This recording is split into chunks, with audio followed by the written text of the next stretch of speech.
Жөлөк пул жөнүндө маалымат тапса болобу? Социалдык өнүктүрүү министрлигинин сайтына анализ жүргүзөбүз. Колдонуучуларга кандай маалымат керек? Жөлөк пулду кантип алса болот? Жөлөк пулдардын өлчөмү, социалдык кызматкерлердин айлыгы качан көтөрүлөт?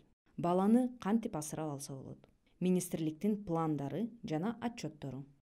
Сайтта эмнелер бар?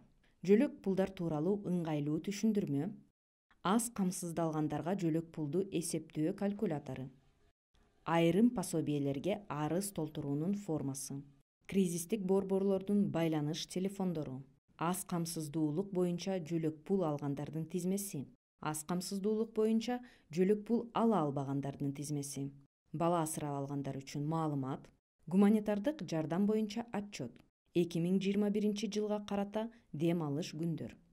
Сайтта эмнелер жок? Ыңгайлуу навигация, бөлүмдөрдүн систематизацияланышы, ыңгайлуу форматтагы статистика.